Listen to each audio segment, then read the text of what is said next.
wa ashabihi wa la hawla wa la quwata illa billah amma ba'd. Puji syukur kita lanjutkan kehadirat Allah Rabbul Izzati wal Jalal. Pagi hari ini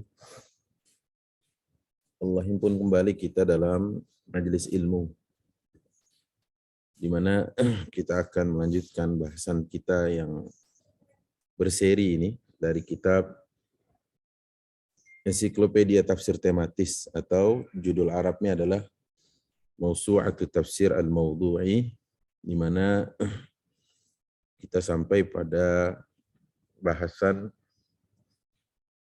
penghujung dari bab kedua. Jadi bab pertama tentang Nabi Adam alaihissalam, bab yang kedua tentang al-ibtila, ujian, dan sudah kita lalui beberapa pertemuan, dan ini hari adalah penghujung dari bab kedua itu. Insyaallah selanjutnya kita pindah ke bab ketiga. Penghujung dari bab kedua ini adalah al-mu'inat ala ijtiyazil ibtila. Jadi faktor-faktor kesuksesan dalam menghadapi ujian.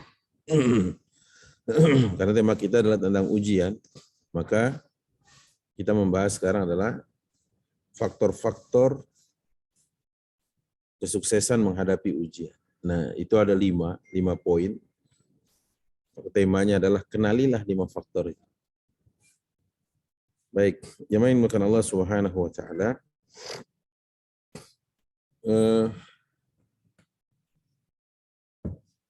Pengarang kitab ini mengatakan al-mu'inat ala ijtiyazil ibtila,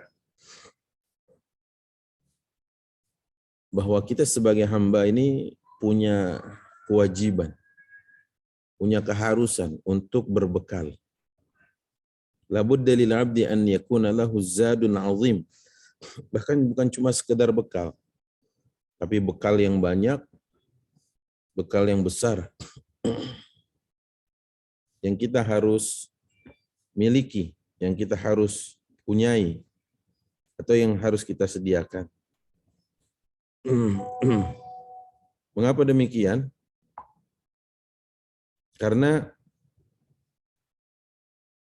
dengannya kita itu bisa memakai untuk muwajahatul ibtila wal mihan, untuk menghadapi beragam ujian dan beragam cobaan. Sehingga dengan adanya bekal itu hatta yatamakkan minan najah, sampai mudah-mudahan kita berhasil keluar dari ujian itu. Ya, berhasil lolos dari ujian itu. Kita berhasil lulus. Bukan cuma lulus, tapi memiliki predikat yang terbaik. Kemudian dengan bekal itu juga wal istifadah min zalikal ibtila. Kita mengambil faidah dari kejadian itu, dari musibah itu, dari ujian itu. Karenanya disebutkan oleh beliau wa min ahammil mu'inat ala dzalik, dan di antara faktor terpenting yang mampu menolong kita untuk meraih kesuksesan dari ujian yang menghadang, ujian yang menghalau, yang pertama adalah al-isti'anah billah. Ini yang pertama. Yang pertama adalah al-isti'anah billah. Apa itu al-isti'anah billah? Memohon bantuan kepada Allah. Bukankah ayatnya kita sudah hafal semua? A'udzubillahi minasyaitonirrajim. Iyyaka na'budu wa iyyaka nasta'in. Itu ayatnya. Dan al-isti'anah billahi azza wa jal min ajallil ibadati wa afdaliha. Dan memohon pertolongan kepada Allah atau isti'anah billah tadi adalah termasuk bentuk ibadah yang paling agung, yang paling mulia, yang bahkan yang paling afdal, yang paling utama. Itu disebutkan begitu ya oleh para ulama. Jadi min ajallil ibadati wa afdaliha. Di mana Allah memerintahkan setiap hambanya untuk apa nih, al-husul. Husul itu mendapatkan. Ya. Lil husul, untuk mendapatkan. Ala ata'ihi wa karami. Apa yang diraih? Apa yang didapat?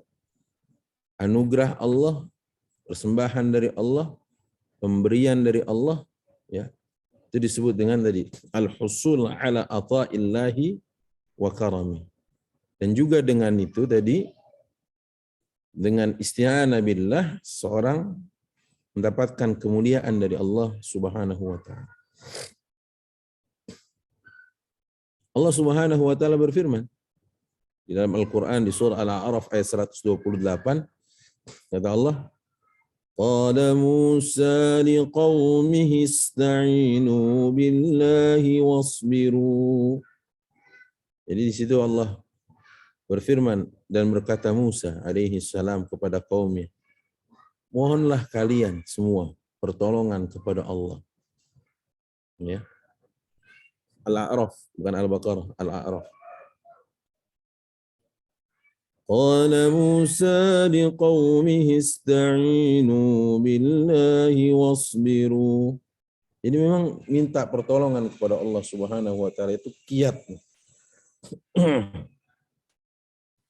Dan itu Nabi Musa menggunakan kalimat apa ya? Perintah ista'inu. Mohonlah kalian pertolongan kepada Allah. Billahi. Nah di ayat selanjutnya qalu uzina min qabli an ta'tiyana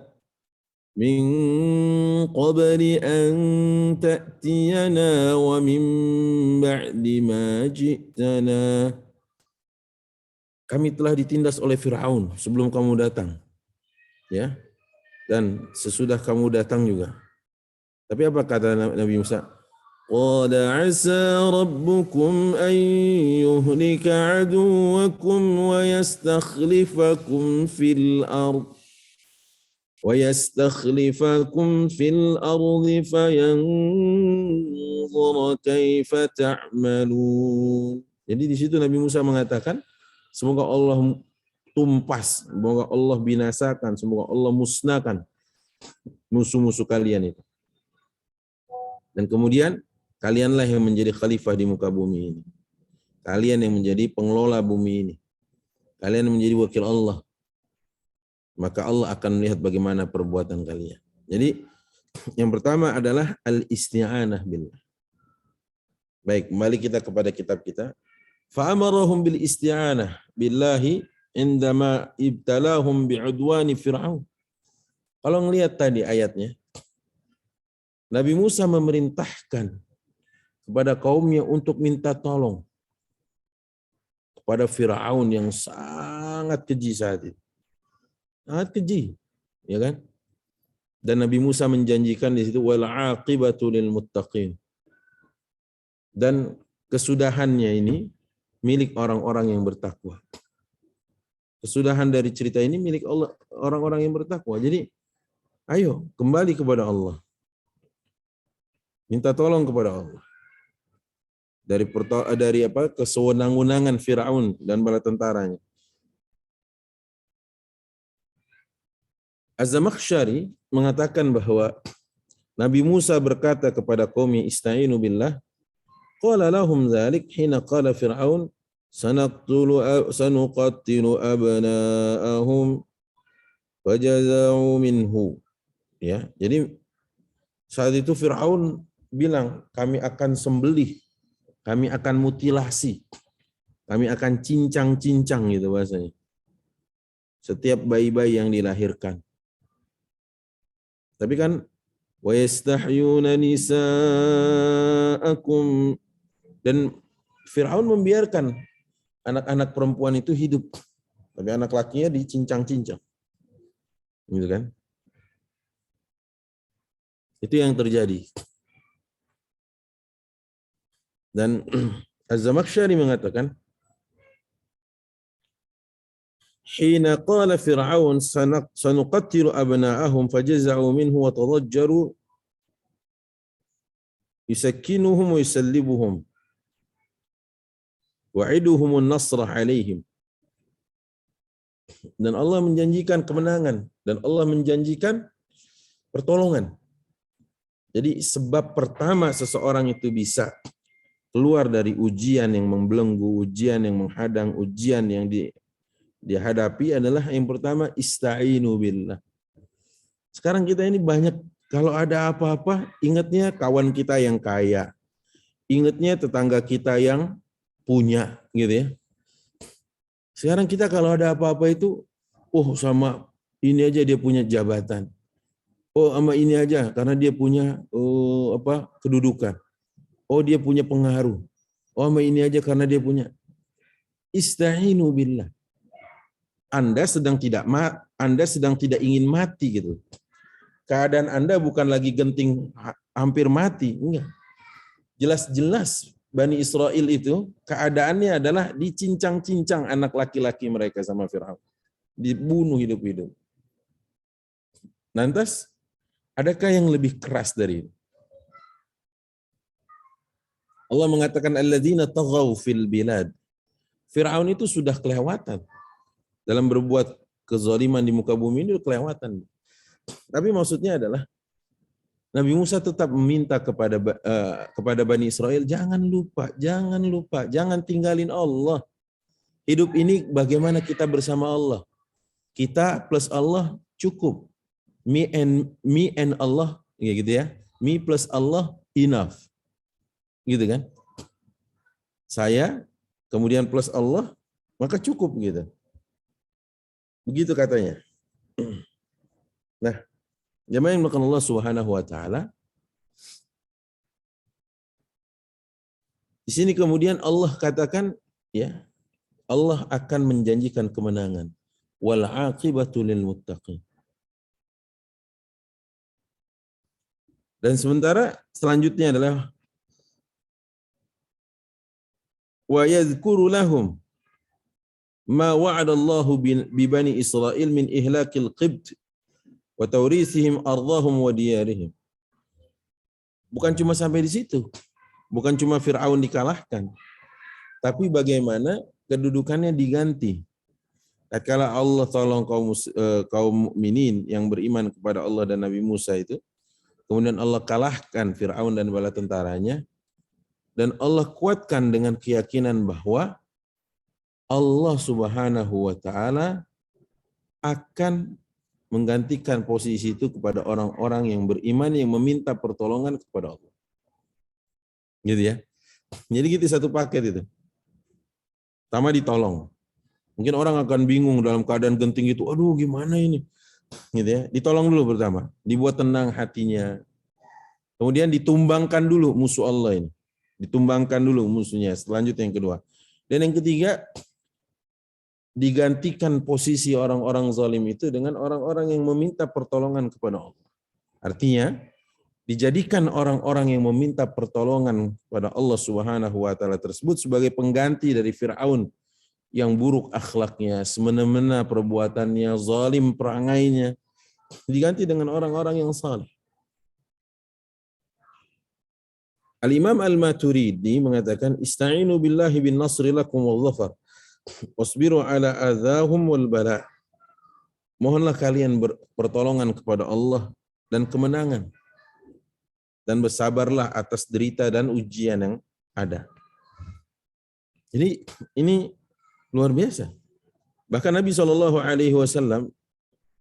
pernah membaca saat beliau keluar berhijrah ya dari rumahnya menuju Yathrib kala itu, minta pertolongan kepada Allah.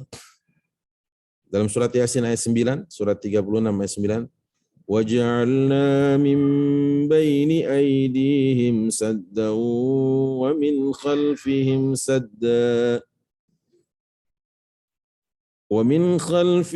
سَدًّا فَأَغْشَيْنَاهُمْ فَهُمْ لَا يُبْصِرُونَ. Dan kami adakan di hadapan mereka dinding dan di belakang mereka dinding, bukan dinding pembatas atau penutup atau tabir. atau sekat. Jadi ini pertolongan dari Allah pada Nabi Muhammad SAW yang saat itu sudah dikepung oleh 11 algojo yang nggak pernah gagal dalam mengemban misinya, dan mereka semua adalah orang-orang hebat, utusan setiap kabilah. Tapi tatkala Nabi kita Muhammad SAW minta pertolongan kepada Allah, Allah katakan waj'alna min baini aydihim sadda wa min khalfihim saddan fa'aghshaynahum fahum la yubsirun. Apa sih masalah kita hari ini? Apa yang kita rasa berat hari ini? Apa yang kita anggap rumit hari ini? Apa yang kita gelisahkan hari ini? Apa yang membuat kita tidak tenang hari ini? Apa yang membuat kita itu jadi galau hari ini? Apa yang membuat kita mumet hari ini? Ista'inu billah. Mohon pertolongan kepada Allah. Rasulullah itu antara hidup dan mati. Di depan orang dengan persenjataan lengkap. Persenjataan lengkap sekali. Tapi Rasulullah bisa lolos dengan pertolongan Allah. Apa artinya? Artinya orang boleh berencana. Tapi kalau Allah telah menolong, nggak ada satupun dari mereka yang telah merencanakan dengan rapi, mengagendakan dengan teliti. Kalau Allah telah menolong kita, nggak akan ada kekuatan manapun yang bisa menggagalkan. Ya. Dan itu terbukti. Dalam perang Ahzab contohnya. Makanya di antara syiar orang-orang yang meminta pertolongan kepada Allah, di antara zikir orang-orang yang memohon kepada Allah adalah hasbunallah wa ni'mal wakil, ni'mal maula wa ni'man nasir. Jadi hasbunallah wa ni'mal wakil, ni'mal maula wa ni'man nasir. Itu harus dibaca terus. Karena cukup bagi kita Allah. Hasbunallah, cukup bagi kami Allah. Sebaik-baiknya wakil. Ya, sebaik-baiknya penolong. Cukup bagi kami Allah. Banyak di antara kita tadi seperti yang saya katakan atau kemukakan di awal. Ada masalah, oh ini nih kayaknya nih. Bukan, ke Allah dulu. Allah dulu, Allah lagi, Allah terus. Allah dulu nih. Setelah itu kemana? Ke Allah lagi. Kemudian Allah terus. Artinya pada saat di awal mohon ke Allah. Pada saat proses minta bantuan kepada Allah. Pada saat ya, tertangani atau gol atau terobati atau sembuh atau sukses, jangan lupa untuk apa? Mengucapkan alhamdulillah, Allah lagi. Contoh misalkan gini. Nabi Yakub alaihi salam najaha fi ibtila'atihi bifaqdihi falladzata kabdihi wa qurrata 'ainihi. Tatkala beliau kehilangan buah hati yang sangat disayanginya. Ya. Saat beliau kehilangan buah hati yang sangat dicintainya. Nabi Yakub kehilangan Yusuf alaihi salam. Apa yang terjadi saat itu? Beliau memohon kepada Allah Subhanahu wa taala. Coba buka Quran surat Yusuf ayat 18. Quran surat 12 ayat 18. وَجَاءُوا عَلَى قَمِيصِهِ بِدَمٍ كَذِبٍ قَالَ بَلْ سَوَّلَتْ لَكُمْ أَنفُسُكُمْ أَمْرًا فَصَبْرٌ جَمِيلٌ. Lihat penghujung ayatnya. Wallahul musta'anu ala ma tasifun. Dan kalimat ini indah sekali. Wallahul musta'anu ala ma tasifun. Kira-kira nih kalau kita lagi dengar ada kabar, ada berita, teman bertutur, saudara bercerita, ada hal-hal yang kayaknya aduh ya Allah Pak. Di samping usaha pastinya ya, di samping memaksimalkan ikhtiar tentunya, ucapan ini jangan lupa Wallahul musta'an ala ma tasifun. Lihat, kata Az-Zamakhsyari tentang ayat wallahul musta'an, ay asta'inuhu ala ihtimali ma tasifuna min halaki Yusuf wasabru ala rizq fihi. Jadi saya hanya memohon kepada Allah atas apa yang kalian ceritakan terkait dengan kisah hilangnya atau wafatnya atau binasanya Yusuf. Ibnu Ashur mengatakan, wallahul musta'an ala ma tasifun, itu adalah satu kesatuan dengan fasobrun jamil. Jadi fasobrun jamil. Ya. Ini yang pertama. Jadi bagaimana kita bisa lolos dari ujian yang ada, yaitu kiat yang pertama adalah isti'anah billah. Dicatat baik-baik. Al-isti'anah billah. Mohon ya, pertolongan kepada Allah Subhanahu wa taala. Baik, yang kedua. Yang kedua adalah at-taqwa. Kalau tadi yang pertama adalah al-isti'anah billah, yang kedua adalah taqwa. Inna min aktsaril mu'inat 'ala al-ibtila an yatahalla al-mubtala bittaqwa. Jadi di antara faktor kesuksesan dalam musibah yang dihadapi oleh seseorang itu adalah manakala dia bertakwa kepada Allah. Ya, ini nyata. Kenapa? Karena Allah katakan di dalam Quran surat 65 ya. Ayat kedua dan ayat ketiga itu. Dan ayat keempatnya juga. Allah katakan, "Wa may yattaqillaha yaj'al lahu makhraja." Di penghujung ayat itu, "Wa yarzuqhu min haitsu la yahtasib." وَمَنْ يَتَوَكَّلْ عَلَى اللَّهِ فَهُوَ حَسْبُهُ إِنَّ اللَّهَ بَالِغُ أَمْرِهِ قَدْ جَعَلَ اللَّهُ لِكُلِّ شَيْءٍ قَدْرًا. Di dalam ayat selanjutnya, ayat keempat, terus di bawah. وَمَنْ يَتَّقِ اللَّهَ يَجْعَلْ لَهُ مِنْ أَمْرِهِ يُسْرًا. Aduh ya Allah, baca ayat ini kayaknya, kenapa ayat ini disebut ayat 1000 dinar? Bukan setelah baca ayat ini Anda dapat 1000 dinar. Atau dengan keyakinan-keyakinan membaca ayat ini, atau ayat ini dibacakan kepada, kunyit, maka kunyit berubah menjadi emas batangan. Enggak, bukan begitu. Tapi adalah barang siapa yang sedang dibelit oleh kesulitan, dibelenggu dengan cobaan, dikepung dengan musibah, maka baca ayat ini. Renungi, resapi, amalkan, yakini, pasrahkan. Ya. Wa may yattaqillaha yaj'al lahu makhraja. Coba lihat itu. Enggak pakai ada sekat, enggak pakai ada jeda, enggak pakai ada spasi. Setelah Allah katakan, barang siapa yang bertakwa kepada Allah, niscaya yaj'al lahu makhraj. Niscaya langsung. Niscaya. Allah akan berikan jalan keluar. Ini yang menarik, katanya belakangan ada seorang ya pelayan di sebuah restoran yang konon katanya dia menyembunyikan keharaman itu dari dari customer muslim, dari pelanggan muslim.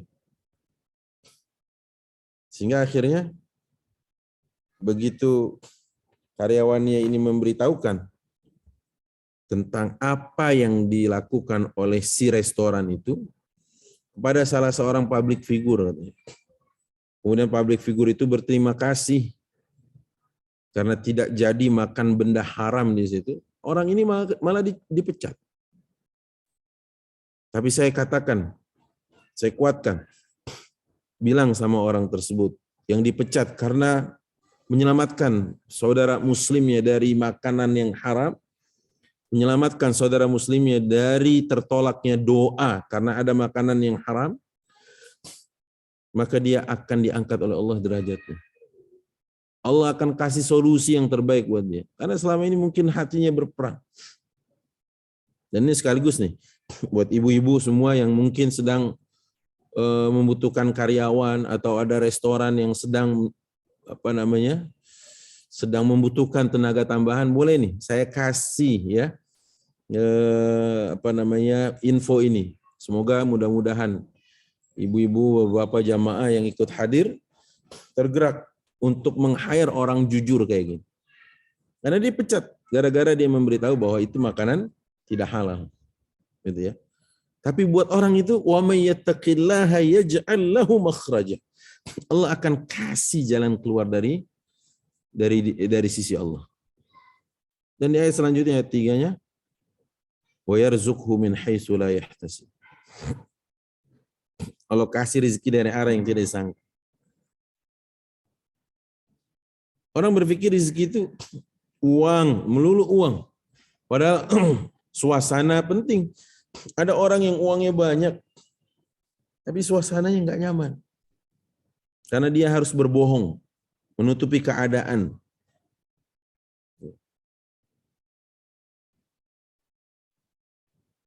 Seperti itu.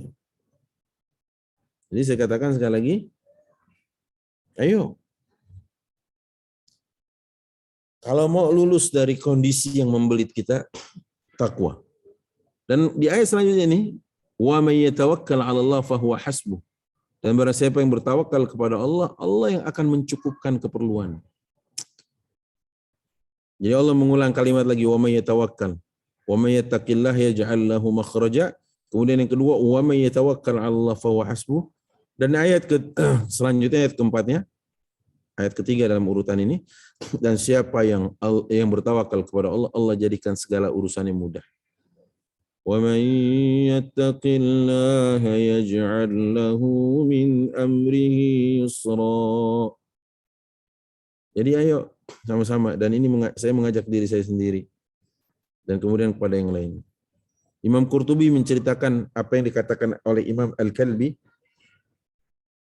barang siapa yang bertakwa, bersabar, tatkala musibah itu datang, Allah akan mengeluarkan orang tersebut kelak di akhirat dari neraka menuju jannah. Hasan al-Basri mengatakan makhraj di sini adalah makhrajan mimma nahallahu an. Dikeluarkan dari kondisi di mana tadinya adalah Allah larang, Allah haramkan. Jadi Allah legalkan dan Allah bolehkan serta Allah berkahi. Itu yang paling penting. Ya. Paling penting itu keberkahan dari Allah. Dan pasti keberkahan itu tidak akan hadir dari yang haram. Baik. Selanjutnya kita balik ke kitab kita. Kata Abu Aliyah, makhraj min kulli syiddah. Keluar dari segala sesuatu yang sulit yang ia rasa. Jadi artinya apa? Kalau seandainya dia merasa sulit, terus dia bertakwa kepada Allah, pasti ada jalan keluar. Pasti. Nggak mungkin enggak. Sayyid Qutb mengatakan dalam kitabnya Fi Dhilalil Quran, makhrajan minad dhiqi fid dunya wal akhirah. Bukan cuma dikeluarkan dari neraka menuju surga, tapi di kehidupan duniawi juga dikeluarkan dari keadaan-keadaan sulit yang membelenggu dirinya, dan di akhirat dia diselamatkan, dikeluarkan Allah dari suasana huru-hara yang mencekam saat itu. Dan Allah takdirkan rezeki dari arah-arah yang tidak diduga. Dan ini adalah hakikatun daimah. Apa hakikatun daimah? Kebenaran yang terus abadi.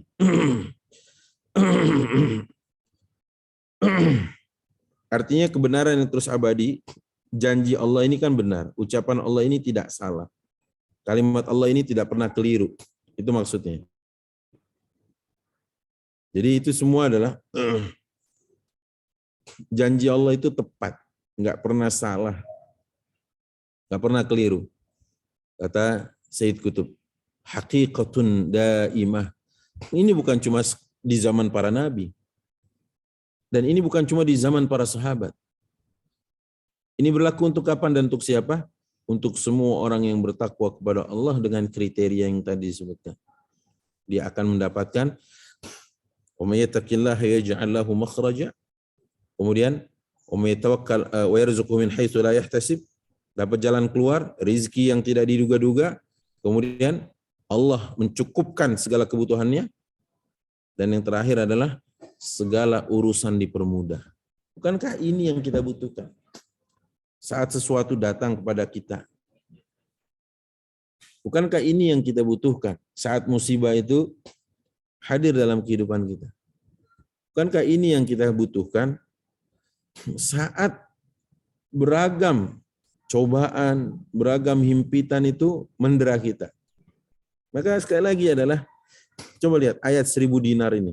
Tadi yang dikatakan 1000 dinar ya, istilahnya. Bukan dibaca kemudian jadi dinar, atau bukan ambil kunyit dibaca bismillahirrahmanirrahim. Enggak, kunyitnya diambil, tanahnya digali, kemudian kunyitnya ditanam. Iya, nanti dari hasil ini pasrahkan kepada Allah.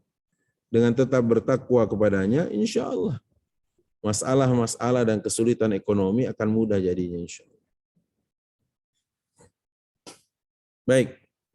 Kemudian di sini disebutkan oleh Syekh Abdul Rahman Sa'di, sebelum Syekh Abdul Rahman Sa'di, laqad akkada Allah hadhihi al-haqiqah fi 3 ayat. Dan ternyata Allah menguatkan ini di dalam 3 ayat. Mutataliyat, secara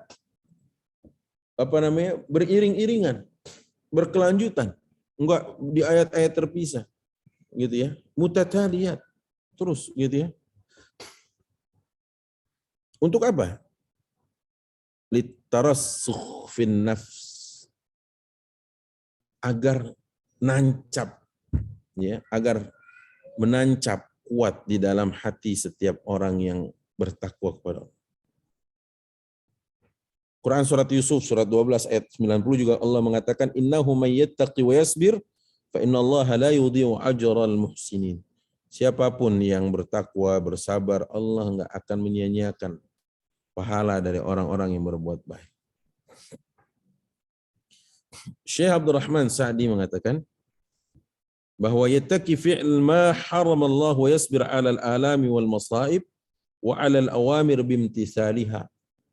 Jadi dia tinggalkan apa yang Allah larang, dia bersabar apa yang dihadapi, baik itu derita, cobaan, musibah, gangguan, hambatan dan sebagainya, dan dia juga harus bersabar di atas perintah yang Allah Subhanahu wa taala berikan kepadanya untuk dia kerjakan. Makanya Rasulullah SAW dalam hadisnya mengatakan, sungguh aneh perkara orang beriman. Ajaban li amril mu'min. Inna amrahu kullahu lahu khair. Inna amrahu kulluhu khair. Wa laysa dzaka li ahadin illa li mu'min. Memang aneh urusan orang-orang beriman. Semua urusan mereka baik. Dan itu tidak dimiliki kecuali oleh orang beriman. In asabathu sarra syakar. Kalau dia mendapatkan kebaikan, dia bersyukur. Fakana khairan lahu, maka syukurnya baik untuknya. Wa in asabathu dharra sabara fakana khairan lahu. Kalau dia ditimpa oleh sulitan, musibah, ujian, gangguan, dia pun bersabar dan sabarnya adalah baik untuknya. Ya.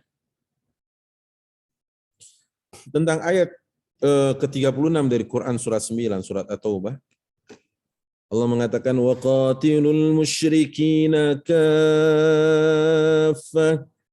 kama yuqatilunakum kaffah wa'lamu annallaha ma'al muttaqin. Tentang ayat ini kata Ar-Razi ini ulama.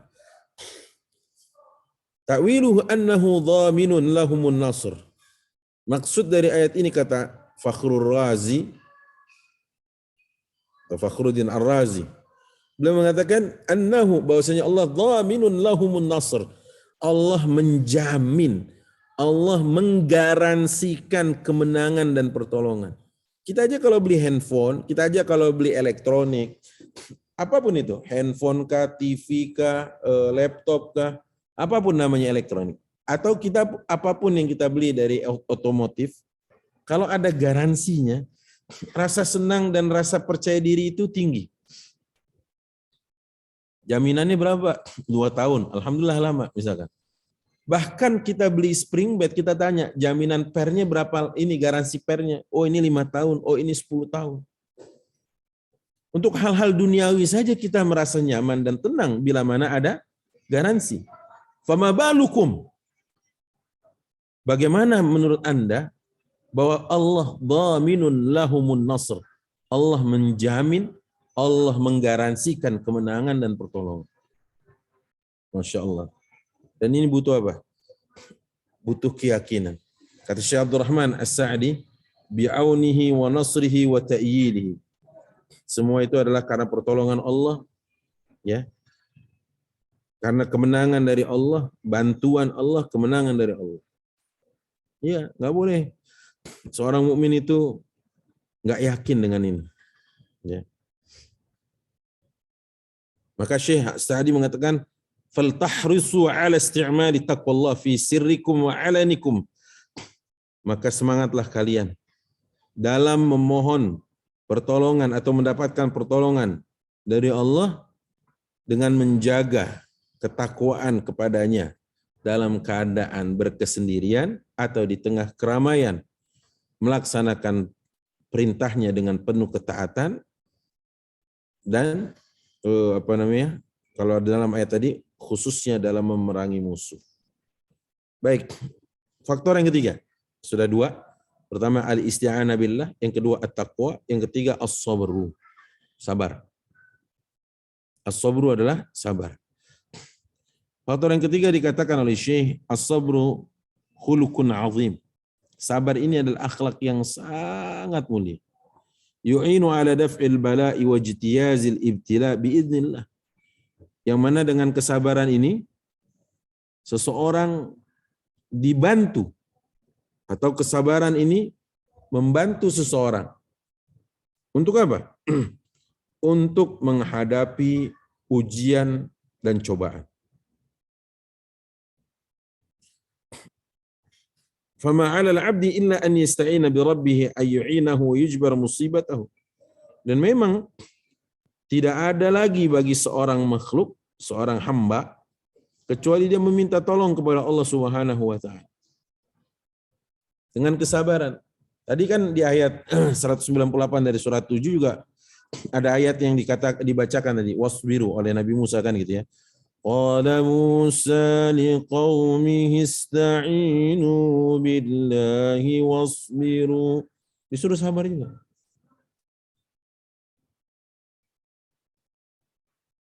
Man kanat ma'iyatullahi ma'ahu fahuwa haqiqun an yatahammal wa yasbir 'ala al-adha. Nah, pengen tahu bagaimana kebersamaan Allah hadir pada seseorang? Kita ingin tahu bagaimana kebersamaan Allah hadir pada diri kita? Coba cek. Apakah sabar saat kita menghadapi musibah atau tidak? Kalau tidak sabar berarti ma'iyatullah, kebersamaan Allah dengan kita sedang tidak bersama kita. Ya. Allah katakan dalam Al-Quran surat 2 ayat 153, Ya ayyuhalladzina amanu ista'inu bis-sabri was-salah innallaha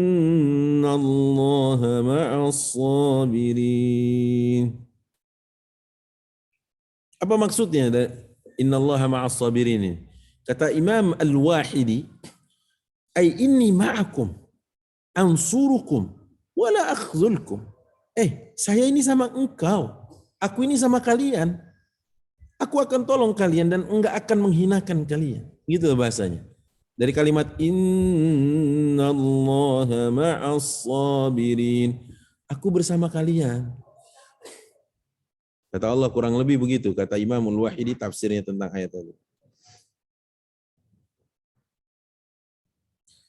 Saat seorang muslim mendapatkan musibah, sejatinya dia mendapatkan 3 nikmat.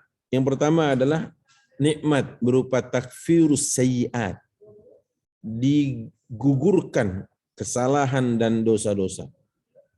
Wa ni'mah husuli martabatis sabri allati hiya a'la min dzalik. Yang nikmat yang kedua adalah dia memperoleh kedudukan sabar pada saat dia coba tegar menghadapi musibah. Dan nikmat sabar itu jauh lebih tinggi daripada nikmat sebelumnya, yaitu nikmat digugurkannya dosa-dosa. Dan yang ketiga, nikmatus suhulatid dharra alaihi. Li'annahu mata 'arafa husul al-ajri wath-thawab wat-tamarrun 'ala as-sabri hanat alaihi wat'atal musibah wa khaffa alaihi hamlaha. Apa maksudnya? Apa artinya? Apa terjemahnya tadi?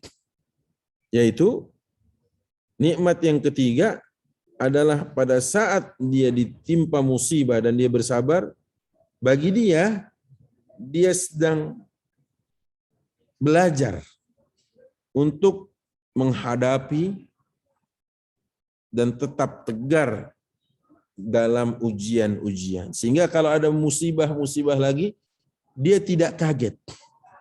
Dia tidak terperanjat atau dia tidak terkejut gitu ya. Melainkan dia sudah tahu apa yang harus dia lakukan. Ini dengan dia bersabar, ada 3 nikmat yang dia dapat dan ada 3 nikmat yang dia peroleh. Kemudian yang keempat itu maksudnya adalah faktor ya. Kita lagi bahas 5 faktor kan. Faktor yang keempat adalah al-ihtisab. Apa itu al-ihtisab? Ihtisab itu berharap pahala dari Allah Subhanahu wa taala. Ya. Ihtisab adalah berharap atau mengharap pahala dari Allah Jalla wa ala. Dan ihtisab ini ada 3. Yang pertama, ihtisabul ajri minallahi ta'ala inda sabri 'alal makarih. Berharap pahala dari Allah Subhanahu wa taala dengan bersabar menghadapi hal-hal yang tidak disukai. Itu yang pertama. Dalilnya adalah Al-Baqarah 156 sampai 157. Alladzina idza asabatuhum musibah. Tadi tinggal turun aja. Qalu inna lillahi wa inna ilaihi raji'un. Ulaika alaihim salawatun min rabbihim wa rahmah. Wa ulaika humul muhtadun. Ini ya. Ihtisab yang pertama adalah berharap pahala dari Allah dengan bersabar menghadapi hal-hal yang tidak disukai. Yang kedua, ihtisabul ajri minallahi ta'ala inda amali ta'at. Yaitu berharap pahala dari Allah tatkala kita mengamalkan ketaatan. Seperti apa? Puasa. Man shoma ramadhana imanan wa ihtisaban ghufira lahu ma taqaddama min dzambih. Barang siapa yang berpuasa Ramadan didasari iman kepada Allah dan berharap pahala darinya, maka akan diampuni dosa-dosa yang telah lalu. Itu ihtisab. Seperti misalkan orang yang beriman, atau orang yang berhijrah, atau orang yang berjihad di jalan Allah. Kalau dia tidak ihtisab dengan ketaatannya itu kepada Allah, dia nggak dapat apa-apa. Makanya dia harus berihtisab, berharap kepada Allah dengan amalan ketaatan yang dia lakukan atau yang dia sedang jalani, itu dia mendapatkan rahmat atau mendapatkan pahala dari Allah. Dalilnya Quran surah Al-Baqarah 218. Innal ladzina amanu wal ladzina hajaru wa jahadu fi sabilillah ulaika yarjuna rahmatallah wallahu ghafurur rahim. Itu dia tadi. Ada kalimat ulaika yarjuna rahmatallah. Mereka itu berharap. Mereka itu mengharap rahmat dari Allah. Kemudian juga surat Al-Baqarah masih di ayat 208-nya. Wa minan nasi man yashri nafsahu ibtigha'a mardatillah. Ada kalimat ibtigha'a mardatillah. Jadi berharap, mencari keridhaan Allah. Itu dia. Ya. Dan ihtisab yang ketiga adalah ihtisabullah nasiran wa mu'inan lil abdi inda ta'arrudihi li anwa'il ibtila. Berharap kepada Allah dengan diberikan kemenangan, pertolongan, bantuan ya. Saat kita ditimpa musibah, ditimpa oleh Allah musibah, diberikan cobaan, didatangkan ujian. Ya. Mana dalilnya? Surat ketiga, surat Ali Imran ayat 173. Alladzina qala lahumun nasu innan nasa qad jama'u lakum fakhshawhum fazadahum imana wa qalu hasbunallahu wa ni'mal wakil. Jadi ini kejadian pada perang Ahzab, ya, di mana ujian ketegaran, ujian komitmen itu sangat nyata di situ. Musuh berkali-kali lipat jumlahnya, ya. Tapi apakah lari? Apakah tegar di situ? Justru orang-orang beriman mengatakan, fazadahum imanan wa qalu hasbunallah. Pertama, hati mereka tambah yakin. Keimanan mereka tambah meningkat, tambah tebal dengan berkata hasbunallahu wa ni'mal wakil. Ya Allah. Ini penting nih buat kita nih. Jadi ihtisab ada 3, ya kan? Ihtisab, ya, ihtisabul ajri minallahi inda as-sabri 'ala al-makarih. Sabar dalam hal-hal yang kita sukai. Ihtisabul ajri minallahi ta'ala inda amali ta'at.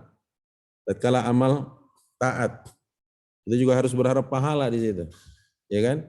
Dan yang ketiga adalah ihtisab, ya, berharap kepada Allah nasiran wa mu'inan lil abdi, yaitu menjadi pembela, menjadi penolong, menjadi pemberi apa? Pemberi bantuan pada saat kita dalam keadaan diuji. Itu dia ya.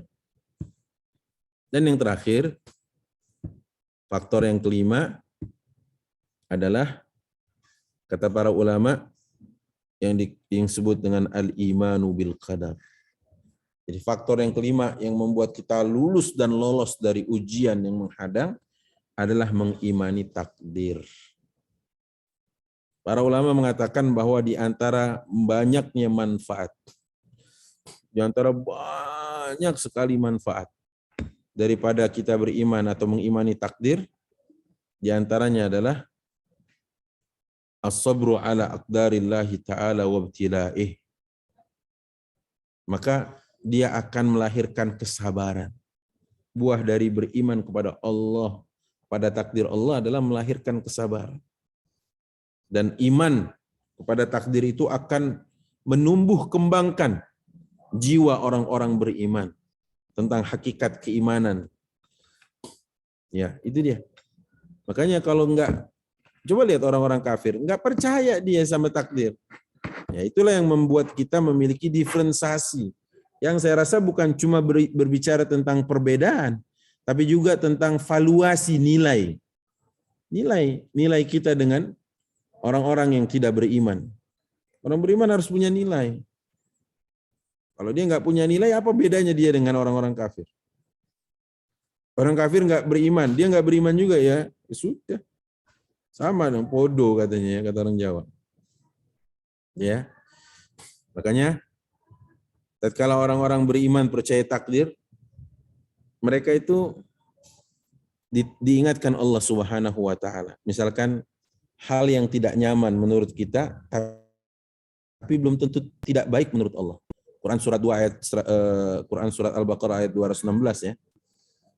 Kutiba alaikumul qitalu wa huwa kurhul lakum wa asa an takrahu syai'an wa huwa khairul lakum wa asa an tuhibbu syai'an wa huwa syarrul lakum wallahu ya'lamu wa antum la ta'lamun. Karena memang boleh jadi menurut kita nggak baik, tapi menurut Allah baik. Dan sebaliknya menurut kita baik, belum tentu menurut Allah itu baik. Walaupun di sini ayat awalnya adalah konteksnya tentang peperangan. Gitu kan? Dan memang demikian adanya. Perang itu menurut kita mungkin nggak baik. Hilang nyawa, berpisah dengan orang-orang yang kita cintai, hilang harta benda. Tapi enggak menurut Allah. Kalau kau terbunuh secara syahid. Kalau kau hidup dalam keadaan mulia. Kemudian Quran surat 4 ayat 19 Allah juga mengutip itu. Atau kita mengutip kalimat Allah ya. Di Quran surat 4 ayat 19 Allah menerangkan ya. Fa in karihtumuhunna fa'asa an takrahu syai'a wa yaj'alallahu fihi khairan katsira. Kadang kan ada seorang suami yang tidak suka dengan istrinya, ya kan? Kadang sebaliknya seorang istri tidak suka dengan akhlak suaminya. Hei kalian pasangan halal, baca ayat ini. Hei orang-orang yang beriman, tidak halal bagi kalian mempusakai wanita dengan jalan paksa. Dan janganlah kamu menyusahkan mereka karena hendak mengambil kembali sebagian dari apa yang kalian berikan kepadanya. Terkecuali bila mereka melakukan pekerjaan keji dan nyata jelas-jelas. Dan bergaulah dengan mereka secara patut. Dan kemudian apabila kamu tidak menyukai mereka, maka bersabarlah. Karena mungkin kamu tidak menyukai sesuatu, padahal Allah menjadikan padanya kebaikan yang banyak sekali. Itu kata Allah. Ya. Dan perlu diingat, semua yang terjadi ini sudah atas ketetapan Allah dan atas izin Allah. Coba aja buka Quran surat At-Taghabun. At-Taghabun itu surat 65 ya. 64 Ustaz. 64 ya. Ya. Ayatnya 11. Ma asaba min musibatin illa biiznillah. Wa man yu'min billahi yahdi qalbah. Wallahu bikulli syai'in alim. Jadi itu kata Allah. Dan Al-Imam Al-Wahidi mengomentari ayat ke-11 dari surat 64 ini, surat At-Taghabun ini, dengan mengutip ucapan seorang ulama yang bernama Alqamah. Dan siapa yang beriman kepada Allah dalam musibah yang dia sedang hadapi, maksudnya adalah ya'lamu annaha minallah. Maksudnya adalah dia meyakini musibah ini datang dari Allah. Ya. Dia meyakini musibah ini datang dari Allah. Ya'lamu annaha minallah. Maka yahdi qalbah. Allah akan berikan hidayah kepada hati orang tersebut. Lil istirja'i wa taslim li amrillah. Untuk apa? Untuk kembali ke Allah dan menyerahkan semua urusannya secara total kepada Allah. Maka al-iman bil qada'is sabiq wa taqdiril madhi Ini kalimat terakhir sebagai kuncinya disebutkan dalam paragraf paling akhir sekali. Maka beriman kepada qadha yang telah lalu dan pada takdir yang telah lampau. Itu akan membantu kita untuk ridha. Yu'inul 'abd ala an tarda nafsahu bima yusibu fayasbir 'ala al-masa'ib. Membantu jiwa-jiwa hamba tersebut untuk sabar menghadapi musibah. Fafil masa'ib syar'iyyah yajibul istighfar. Dalam musibah syar'i kita diwajibkan beristighfar. Wa fil masaibi al-kauniyah, dan dalam musibah yang bersifatnya adalah alam, musibah alam ini yajibus sabar, wajib bagi kita bersabar. Jadi sebagai resumenya saya ingatkan sekali lagi bahwa ada 5 kiat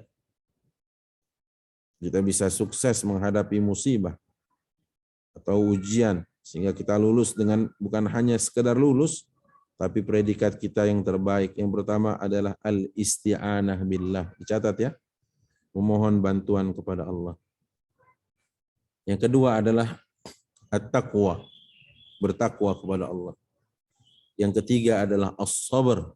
Bersabar, ya. Kepada bersabar dan al-ihtisab, memohon, mengharap dapatnya pahala, ya, memohon mengharap kepada Allah. Dan itu tadi ada 3 hal, ya.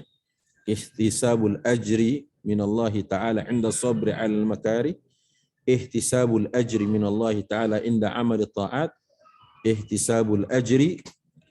ihtisabullah nasiran wa mu'inan lil 'abdi inda ta'arrudihi li anwa'il ibtila. Selanjutnya yang kelima adalah al-imanu bil qadar. Beriman kepada takdir yang telah Allah tetapkan. Wallahu ta'ala alam. Wassallallahu wasallam ala nabiyina Muhammad. Mungkin untuk next pertemuan kita mengkaji tentang al-ayat al-kauniyah atau enggak kita mengkaji tentang Ibrahim alaihissalam. Jadi tentang Ibrahim itu ada 9 bahasan. Jadi babnya itu tentang Ibrahim alaihissalam dan subbabnya itu ada 9, gitu ya. Seperti itu. Wallahu a'lam bishawab. Barakallahu fikum Ustadz atas pencerahannya hari ini tentang kenali 5 faktor sukses menghadapi ujian. Nanti sekalian sebelum ada pertanyaan kita diskusi ya Ustadz ya dengan pengurus dan jamaah ya Ustadz ya. Kalau ujian ini ya Ustadz ya, ini kan pasti akan berlangsung terus ya selama kita ada di dunia kan, artinya gitu ya Ustadz ya. Nah, tadi kalau misalnya Ustadz sampaikan, misalnya kadang-kadang kan kita diuji sama Allah Ustadz pada satu saat ya, kita anggaplah lulus gitu Ustadz pada saat itu ya. Nanti kan pasti kan akan ada lagi ya ujian berikutnya untuk kenaikan. Artinya gini Ustadz, ini apakah kelima faktor ini bisa menjadi dasar? Artinya gini, setiap ujian itu kunci jawabannya tuh sama ya harus ini gitu Ustadz. Gimana tuh Ustadz? Betul, ini kunci kalau istilahnya kalau di perkakas ini kunci Inggris gitu loh. Bukan kunci pas atau kunci sok. Kalau kunci pas atau kunci sok itu kan ada ukurannya. Ukuran 56, 78 kan gitu, 9 10, 11 12 ya kan? Itu kunci pas atau kunci sok. Tapi kalau kunci Inggris dia tinggal dimainkan saja ujung giginya itu. Untuk bisa besar segede gini, mungkin ukuran 25, 26 atau 30. Tapi untuk ukuran sekecil ini dia bisa ukuran 56 gitu. Jadi sekali lagi saya katakan ini adalah kayak rumus jitu-nya gitu ya. Rumus jitu setiap musibah datang ya ini dia. Kalau naik kelas terus diuji lagi, ya ini lagi rumusnya gitu. Naik kelas lagi, diuji lagi, ini lagi rumusnya gitu. Jadi saya katakan 5 poin ini kayak layaknya tadi ya, cuma tamsilnya perumpamaan. Layaknya kunci Inggris. Dia bukan kunci pas atau kunci sok. Kalau ibu punya kunci pas, ukurannya 10-11. Tapi yang lagi dibutuhkan adalah 12-13. Pasti nggak bisa digunakan. Saya yakin. Pun demikian, kalau ibu punya ukuran 10-11, tapi ternyata bautnya itu adalah ukuran 9 atau 8, mesti juga nggak pakai, kegedean. Tapi kalau dia pakainya kunci Inggris, maka berapapun ukurannya, insya Allah bisa dibuka. Hatta yang segede-gede gini, ya bautnya misalkan, bisa tetap dibuka. Jadi sekali lagi, ya itu adalah rumusan utama. Wallahu a'lam bishawab. Ustadz izin tadi boleh tolong dijelaskan sekali lagi nggak? Tadi ada istilah nih yang saya belum paham. Beriman pada kodo yang telah lalu dan takdir yang telah lampau. Itu gimana Ustadz? Memahaminya itu maksudnya gimana ya? Ya, kan itu yang disebut dengan qada dan qadar. Qada dan qadar itu gimana? Sudah lalu kan ya? Iya. Ya, sudah lampau gitu. Sebelum Allah tetapkan sebelum Allah ciptakan bumi, langit dan bumi 50.000 tahun sebelumnya. Gitu. Gitu tadi. Itu di paragraf akhir kan? Iya, betul Ustadz. Baik, ada lagi? Ya, biasanya cukup sekian Ustadz. Nanti mungkin pertanyaan akan dilanjutkan oleh Uti Lucy sambil menunggu pertanyaan dari jamaah. Silakan Uti Lucy. Ya, jazakallah khairan UTV-nya. Assalamualaikum warahmatullahi wabarakatuh, Ustadz dan para jamaah. Alhamdulillah Ustadz, kita sambil menunggu pertanyaan, belum ada yang masuk. Silahkan kalau ada pertanyaan, tulis di kolom chat untuk Bapak dan Ibu. Nanti insya Allah Ustadz bisa menjawabnya. Baik Ustadz, kita diskusi lagi ya Ustadz ya. Mengenai cobaan ya Ustadz ya. Cobaan itu terkadang kita lalai Ustadz. Kalau misalnya cobaan itu tidak enak, cobaan itu yang membuat orang tidak nyaman, itu kita bilang cobaan. Tapi kalau misalnya dengan kenikmatan, dengan jabatan, dengan materi, terkadang orang lalai ya Ustadz ya. Kita nggak bilang itu cobaan. Terkadang malah Masya Allah, banyak keberkahan, banyak karunia Allah, banyak kenikmatan-kenikmatan yang begitu banyak Allah kasih gitu. Padahal sebenarnya itu adalah cobaan ya Ustadz ya. Bagaimana menyikapi kita dengan Masya Allah, karunia Allah itu. Jadi kita kalau ngelihat ada satu keluarga ya Ustadz ya, yang memang ternyata dia diberi materi cukup bagus, diberi anak-anak yang juga cukup bagus, yang sehat walafiat juga, kita lihat juga kayaknya penuh dengan itu. Kita banyak sekali mengucapkan Masya Allah, banyak sekali ya karunia Allah, banyak sekali keberkahan Allah ya, Allah kasih. Nah seperti itu Ustadz, padahal mungkin dibalik itu ujian padahal untuk teman kita itu ya. Nah itu bagaimana ya Ustadz? Ya, untuk yang melihat gitu ya, maka lihatlah dengan kacamata kesyukuran. Tapi untuk yang mengalaminya, yang menerimanya, itu bukan cuma kesyukuran yang dibutuhkan. Tapi ditambahkan satu lagi. Apa itu? Kehati-hatian. Makanya para salafus soleh dulu kalau dapat sesuatu itu bukannya alhamdulillah dulu. Innalillah. Siapa yang enggak kenal Umar bin Abdul Aziz, khalifah kelima yang sangat adil. Ya, di zamannya membentang luas daerah kekuasaan yang dipimpin. Dari Yaman sampai Maroko tidak ada orang miskin yang berhak menerima zakat. Artinya tidak ada lagi yang berhak menerima zakat karena sudah terentaskan. Sangat dahsyatnya gitu. Ya kan? Jadi artinya apa? Ya, begitulah kira-kira. Kita belajar dari orang-orang soleh. Sekarang kita kan ini enggak. Kita dapat apa-apa langsung alhamdulillah, syukuran 7 hari 7 malam. Padahal bisa jadi itu adalah ujian buat kita dari Allah yang nauzubillah. Kadang-kadang kita tersandung, gagal, jatuh gitu ya. Tidak berhasil lolos dan sebagainya. Ini pengingat buat saya pribadi dan buat kita semua gitu ya. Buat kita yang melihat kita lihat dengan kacamata kesyukuran gitu loh, buat kita yang melihat, alhamdulillah ya, masya Allah gitu. Sehingga nanti orang itu selamat daripada ain, daripada penyakit ain yang kita timbulkan. Tapi buat yang menjalaninya, yang menerima nikmat itu, jangan lupa juga ya untuk melihat secara helikopter view semua sisi. Jangan-jangan di sini adalah ujian dari Allah. Ashkuru am akfur, apakah saya bersyukur ataukah saya kufur terhadap nikmat Allah. Jadi ya Allah alam bisawab. Ya, jazakallah khairan Ustadz. Jadi Ustadz kan ada juga tuh hadis ya, yang apabila kita khawatir akan rizki besok, itu maka kita akan dicatat sebagai dosa. Karena kita khawatir, karena kita meragukan gitu. Aduh hari esok tuh gimana ya gitu.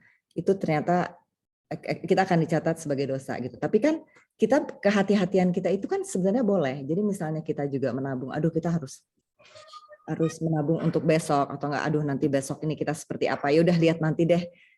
Bagaimana nanti. Nah, itu kan ada satu kepasrahan juga. Nah, bagaimana dengan itu Ustadz? Kita pernah bahas kok bahwa pasrah itu namanya tawakal.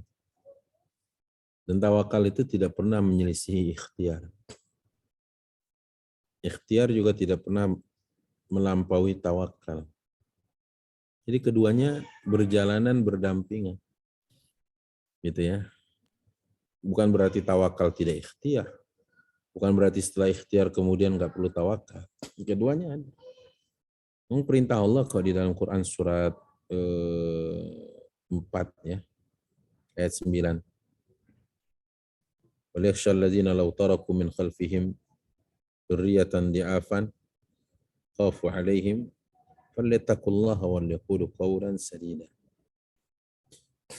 Kita boleh takut tentang masa depan anak kita. Tapi Allah kasih kiatnya bertakwa kepada Allah, dan ikhtiar lainnya adalah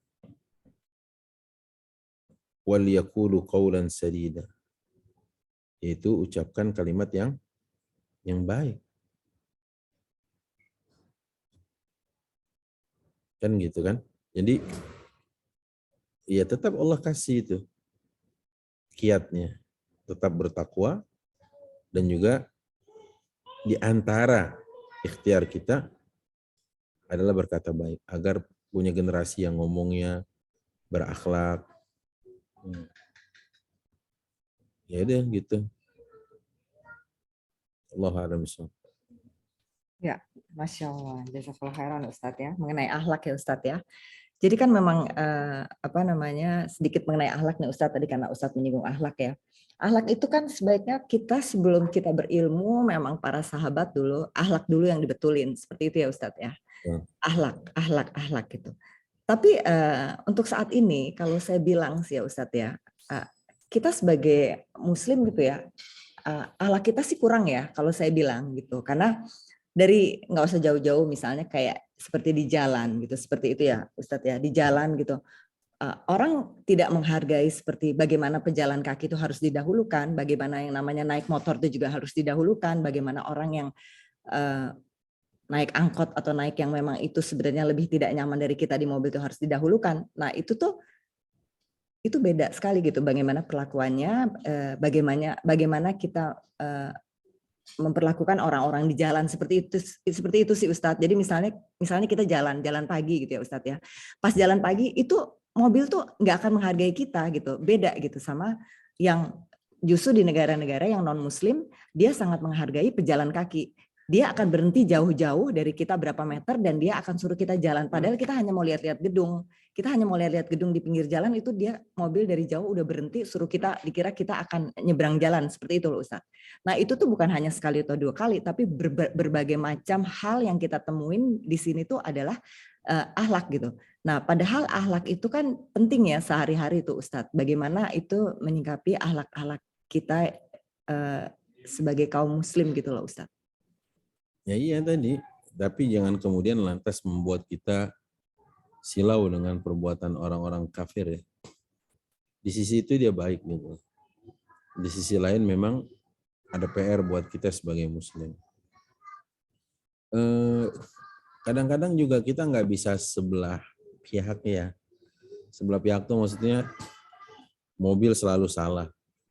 Kadang-kadang kita temuin kok ibu-ibu misalkan, atau bukan ibu-ibu semua lah, bapak-bapak juga. Ada ngasih sen ke kiri, belok ke kanan. Gimana orang nggak mau marah kan gitu ya. Karena kaget, membahayakan orang itu sendiri gitu ya, dan juga membahayakan pihak lain. Gitu contohnya. Atau orang sudah dibuat trotoar senyaman mungkin ya oleh Pak Gubernur, seenak mungkin dia jogging gitu. Tapi tetap larinya di trek jalan itu, di mana jalan raya. Itu kan masih kita jumpai juga. Kurang tertibnya bukan cuma mobil, motor, tapi juga pejalan kaki juga ada. Gitu.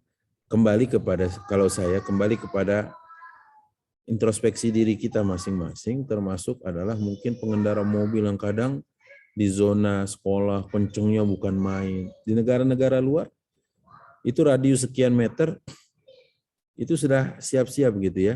Dia ngerem ya, memelankan kendaraannya, laju kendaraannya dipelankan. Nanti zona sekolah gitu. Ya kan, ini kampung misalkan. Penduduk padat, itu kita kan enggak kadang. Itu tadi akhlak. Sudah tahu rumahnya padat penduduk, knalpotnya adalah knalpot bising. Itu juga orang-orang yang enggak tahu diri gitu. Itulah ya. Kembali memang kita harus mengkampanyekan terus.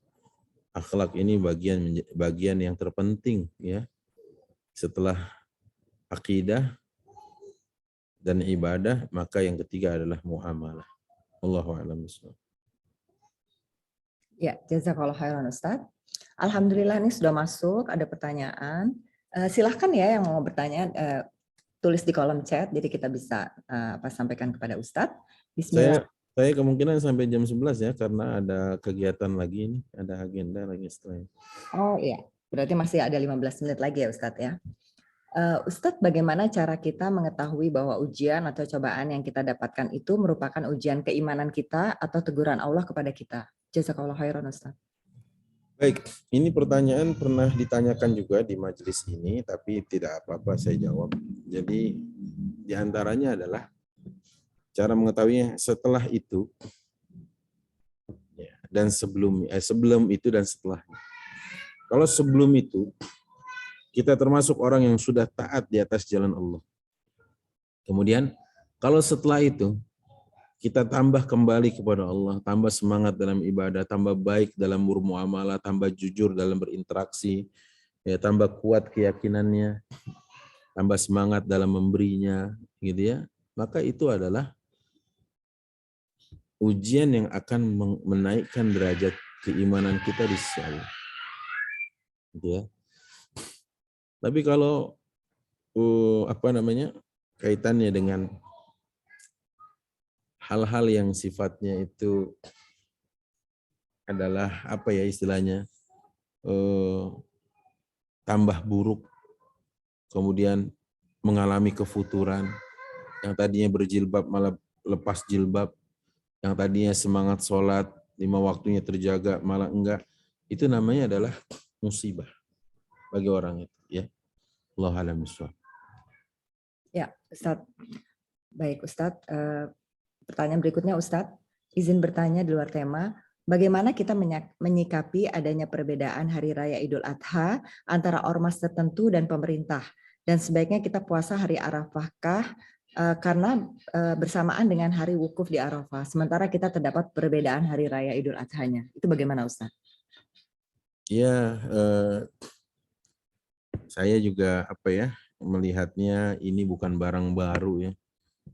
Perbedaan kita ini kan udah sering antara kita dengan kita, sesama kita yang satu negara, antara kita dengan di luar kita dalam kaitannya dengan negara ya, kalau sama-sama muslim ya. Itu kan bukan baru sekarang. Terus heboh lagi karena mungkin pakai sosial media. Saya tuh suka, ya Allah, suka sedih ya. Ini umat ini kok demennya beda mulu, ribut mulu. Gitu ya. Saya suka sedih gitu. Tadi pun di pagi hari udah rame gitu. Saya Saudi menetapkan hari ini, Indonesia menetapkan besok gitu misalkan gitu. Atau ya rame lah pokoknya gitu ya. Maka saya katakan ini bukan barang baru. Tentang perbedaan ini sudah dari zamannya Ibnu Abbas dengan Quraib. Quraib itu tinggalnya di Damaskus, Suriah, Syam. Ibnu Abbas tinggal di Madinah. Kedua orang ini kedua orang saleh. Ibnu Abbas ulama, gitu ya. Karena terjadi perbedaan di antara mereka. Tapi kan dulu nggak ada alat komunikasi seperti hari ini, Ustadz. Lihatnya secara helikopter view, saudaraku karena Allah. Mungkin dulu nggak ada sosmed, tapi nggak orang-orangnya kompak, tapi tantangannya nggak ada sosmed. Media informasi tidak secanggih hari ini, gitu kan? Nah sementara hari ini sosmed begitu deras, komunikasi, masya Allah, begitu canggih. Tapi ujiannya adalah ujian kesatuan umat. Betul kan? Ujian di zaman Ibnu Abbas bukan ujian kesatuan. Taat-taat semua orang-orang itu. Soleh-soleh. Tapi hari itu ujiannya adalah minimnya alat komunikasi dan media. Hari ini ujiannya adalah persatuan. Gitu. Ditambah lagi kalau dari pendekatannya adalah ilmu fikih, maka dalam ilmu fikih itu ada namanya ikhtilaful matali'. Apa itu ikhtilaful matali'? Perbedaan tempat melihat hilal. Dan itu ada di dalam kitab-kitab fikih klasik dahulu sampai kitab-kitab fikih hari ini. Dan rasanya tidak mungkin, bukan mendahului takdir Allah, tidak mungkin kita berlebaran bersama gitu, bersama-sama, kalau tidak ada standarisasi. Bisa nih sama, karena kan perbedaannya hanya hitungan jam saja kok. Oke, mungkin cuma satu dari dua hal. Satu, adanya pemimpin umat Islam tertinggi di dunia, sedunia. Itu namanya khalifah. Atau tetap dengan negara masing-masing ini, Indonesia dengan Indonesianya, Saudi dengan kerajaan Saudinya, tetap. Tapi disepakati dulu. Metodologinya adalah hisab yang dikuatkan dengan ru'yatul hilal. Gitu kan? Atau ru'yatul hilal yang dikuatkan dengan hisab. Dengan kesepakatan berapa derajat yang sehingga bisa atau mungkin diru'yat di beragam negara. Itu. Sebenarnya saya nggak tertarik jawab ini, tapi karena saya ditanya ya sudah saya jawab. Karena pertanyaan ini berulang kali. Sekarang siapa yang mau memukul rata dan gebiah uyah? Indonesia mungkin baru bisa terlihat di antara 2 sampai derajat ketinggian hilal. Belum lagi berapa lamanya hilal saat terlihat. Jadi kalau belajar ini belajarnya kompleks memang. Nggak bisa sekedar, oh Saudi puasa, oh Saudi lebaran. Nggak bisa gitu juga. Apalah lagi kalau alasannya cuma puasa Arafah. Arafah itu sunnah puasanya. Justru yang ibu saya dan kita semua gelisah adalah, kalau Saudi udah lebaran, kita masih puasa Ramadan. Ayo. Puasa Ramadan kan wajib. Kalau nggak puasa Arafah, ya mungkin cuma nggak dapat kemuliaannya saja. Tapi kan nggak dosa. Gitu. Tapi yang berat itu adalah di Saudi misalkan sudah berlebaran, di sini masih puasa. Bukankah ada hadis Rasulullah yang mengatakan tentang keharaman orang yang berpuasa di saat sudah lebaran. Gitu ya. Maka Allah a'lam bishawab, ini memang tugas kita dan PR kita masih panjang ya. Tapi para ulama dulu sudah ya merumuskan atau mengucapkan dalam kitab-kitab mereka tentang ikhtilaful matali'. Yang mau puasa hari ini, mulai hari ini, monggo silakan. Yang mulai besok, ayo saling menghormati. Jangan ribut, apalagi puasanya sunnah. Ya. Salat Idul Adha dan Idul Fitri itu di dalam pendapat yang paling kuat di antara ulama adalah sunnah muakkadah. Gitu kan? Allah alam bissawab. Jadi seperti itu, dan saya harap kita makin dewasa ya. Bukan malah makin resek dan rusuh ya. Fikih ini luas dan luas, hati kita aja yang sempit. Dan saya tetap berharap bahwa ke depan insya Allah kaum muslimin punya ittihad ya, punya kesatuan, punya kesamaan ya. Apakah 2-3 derajat seluruh dunia ini, sehingga oke, Amerika tidak melihat tapi Mesir melihat, ya udah diumumkan bahwa besok kita berpuasa atau besok kita berlebaran, contohnya gitu. Allah a'lam bishawab. Saya rasa begitu ya tadi. Baik Ustaz, jadi saling menghargai aja ya Ustaz ya. Tuh. Ya, Ustaz, kita masih ada waktu lagi nih, 5 menit lagi sebenarnya Ustaz. Silakan. Utilusi Afwan. Ya, silakan. Ada pertanyaan, boleh izin dibacakan ya dari jamaah. Ini tentang, pertanyaannya mungkin luar tema Ustadz, karena menanyakan masalah halal dan thayyiban. Assalamualaikum Ustadz, Afwan mau tanya tentang pengertian halal thayyiban dalam Islam untuk semua yang kita konsumsi. Thayyib di sini maksudnya baik secara asalnya, kandungannya, manfaatnya, atau juga termasuk kehalalannya Ustadz? Kalau kehalalan kan sudah tadi, halalan. Halalan itu, kehalalan itu dalam zat dan proses. Ada zat yang tidak halal. Babi jelas-jelas. Jangan dibikin dendeng, wala rendang, wala sate, wala apa.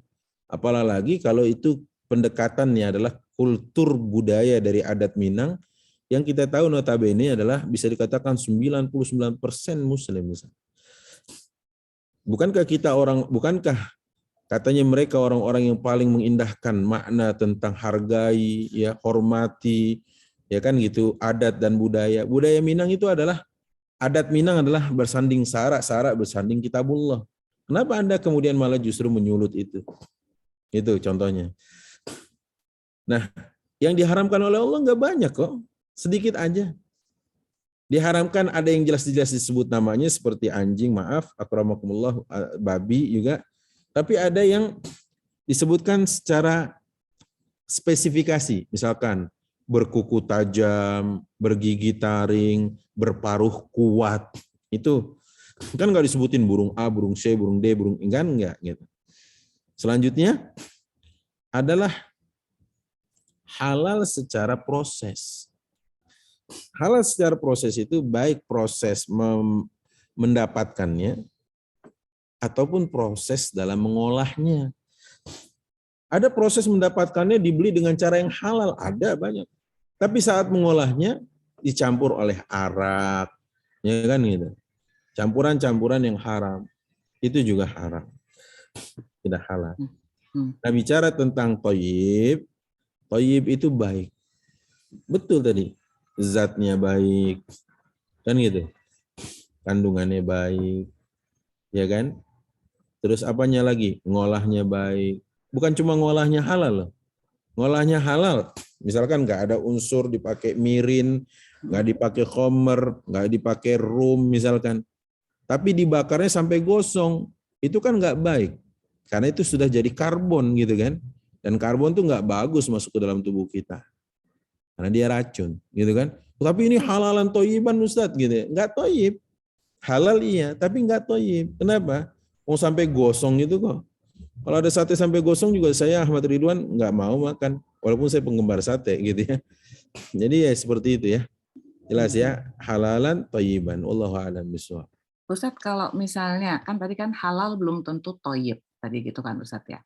Apakah kita juga bisa, misalnya gini, kalau thayyib itu udah pasti masuk unsur halalnya dan baik gitu Ustadz? Nggak juga. Karena ada orang yang, maaf gitu ya, hasil dari maling, korupsi, nyolong, dia belikan makanan 4 sehat 5 sempurna kan thayyib berarti kan. Tapi kan dia nggak halal gitu. Pokoknya 2 standarisasi ini nggak boleh hilang dalam Islam. Kalaupun ada yang menambahkan ketiga itu cuma saya. Apa sih variabel makanan itu baik gitu ya? Apa sih ciri-ciri dan kriterianya? 1 halalan, 2 thayyiban. Ada yang menambahkan 3 gratisan katanya. Itu lain lagi. Ya. Ustaz, jadi kalau thayyib tadi sekali biar nggak salah nih nanti Ustaz. Thayyib itu kan pasti yang satu akan berefek kesehatan bagi tubuh kita tadi kan, udah pasti gitu ya Ustadz ya, tadi Ustadz sampaikan kan, kayak misalnya tadi manggang jangan sampai gosong banget gitu kan, karena itu juga nggak baik buat kita gitu, nggak thayyib artinya. Nah kalau misalnya tadi ada daging halal, disiram pakai tadi pakai mirin atau air wine gitu ya Ustadz. Nah itu jatuhnya tetap masuk ranah tidak halal, apa sebenarnya dia halal tapi dia jadi nggak thayyib karena proses pembuatannya disiram gitu Ustadz. Ya kan siram mirin ini berarti campuran haram kan? Ya campuran haram. Kalaupun itu nanti buat tubuh, menghangatkan tubuh, apalah kalau keterangan itu, tapi tidak halal gitu. Ya kan gitu. Pokoknya dua variabel ini nggak boleh nggak ada gitu. Harus satu paket ya Ustadz, ibaratnya gitu ya. Bukan memilih. Ya. Bukan choice bukan, tapi ini satu paket, satu kesatuan. Ya. Apa sih arti syarat? Syarat itu adalah ma yalzam min adamihil adam wa la yalzam min wujudihil wujud.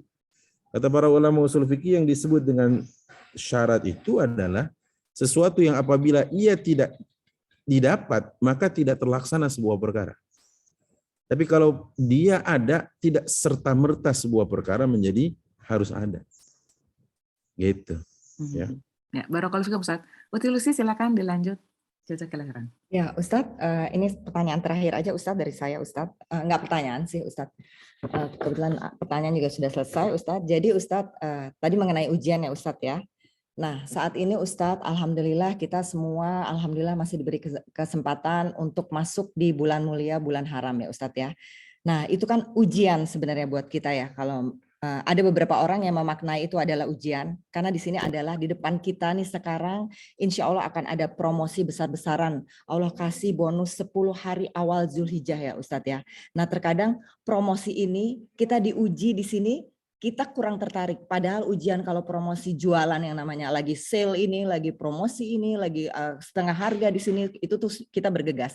Nah gimana caranya Ustadz supaya kita nih nggak hanya masih ada besok, tiba-tiba loh kok udah 10 harinya udah habis, hanya tinggal hari terakhir atau nggak tinggal last minute gitu loh Ustadz. Nah gimana Ustadz kiat supaya kita mengejar ujian sale besar-besaran nih, promosi besar dari Allah mengenai 10 hari awal Zulhijjah Ustadz. Jazakallah khairan. Ya kalau kiatnya bisa satu kajian sendiri ya. Cuma saya kasih perumpamaan gini aja. Kan ada tuh midnight sale gitu ya. Ada midnight sale tuh di mana orang sampai rela keluar dari rumahnya tengah malam. Bahkan dia mungkin ada yang tidur lebih awal setiap saatnya, atau ada yang nggak tidur, ntar tidurnya habis belanja. Kalau untuk urusan dunia sesemangat itu, harusnya, bukan nggak boleh yang tadi, harusnya mungkin urusan akhirat lebih semangat lah gitu ya. Dan ini udah di depan mata, ya, udah di depan mata. Maksud saya adalah mau kapan lagi? Karena 10 hari ini adalah 10 hari terbaik dan tidak ada yang mengalahkan. Bahkan Ramadan aja yang kalah terbaik sama ini, gitu kan? Ya udah, diantaranya adalah jaga lisan untuk nggak ribut. Udah ribut, bikin ribet, ya. Jangan ribut, udah jaga lisan. Yang mau puasa mulai kapan? Fadhal, silahkan. Ya udah, gitu ya. Kenapa? Karena kita ingin maksimal di 10 pertama bulan Zulhijjah. Tidak ada yang bisa menandingi soalnya. Bahkan jihad di jalan Allah nggak bisa. Kecuali dia jihad dan terbunuh. Nah, itu baru. Kecuali jihad dan dia terbunuh secara syahid, baru itu aja yang mampu menyamai nilainya. Makanya kan kita nggak berani jihad kan ya. Mau mati juga masih rasanya mikir panjang lah gitu ya. Ya udah, maksimalin aja 10 hari pertama ini. Gitu ya. Wallahu a'lam bishawab.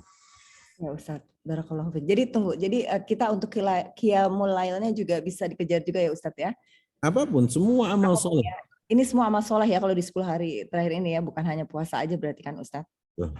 Betul. Nah Ustadz, kalau misalnya kita jaga 40 Ibu, saya boleh nutup nggak? Sudah lebih waktunya. Sudah jam 11 kurang ya Ustadz ya? Sudah lewat. Iya deh Ustadz, kalau gitu sayang sekali ya. Ya udah, mudah-mudahan Ustadz doain kita semua untuk mudah mengejar ini nih, promosi besar-besaran dari Allah ya Ustadz ya. Amin, amin. Insya Allah kami kembalikan ke UTV-nya. Jazakallah khairan Ustadz wa barakallahu fiik. Baik, barakallah. Jazakallah, betul sih. Oke Ustadz, langsung aja Ustadz, closing statement silakan Ustadz. Ya, pokoknya 10 hari terbaik ini jangan disia-siakan. Rugi karena nggak ada jaminan kita masih hidup di 10 hari di tahun berikutnya, ya, di 10 hari terbaik di tahun berikutnya.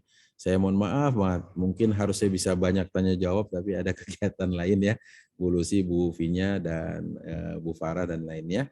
Saya tutup. Subhanakallahumma wa bihamdik asyhadu an la ilaha illa anta astaghfiruka wa atubu ilaik. Saya pamit duluan. Assalamualaikum warahmatullahi wabarakatuh. Waalaikumsalam warahmatullahi wabarakatuh. Ustadz, jazakallah khairan atas ilmunya, insya Allah bermanfaat untuk kami semua Ustadz. Doakan kami bisa mengamalkan dengan baik dan terus bisa menambah ketaatan kami. Baik sahabat Aryan, alhamdulillah kita telah menyelesaikan kajian kita hari ini tentang 5 kunci kita untuk bisa berhasil menghadapi ujian, dan semoga apa yang kita peroleh ini itu memberikan manfaat terbaik untuk diri kita, dan kita juga bisa sampaikan kembali, dakwahkan kembali apa yang kita dapat ini kepada keluarga kita, anak kita maupun kerabat-kerabat dekat kita.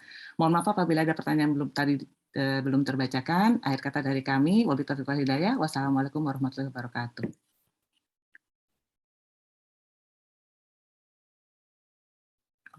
Oh, iya. Jangan lupa sahabat Aryan, Afwan, terus dukung support kajian kami dengan berinfak ke Bank Syariah Indonesia atas nama Farah Ramawati. Assalamualaikum.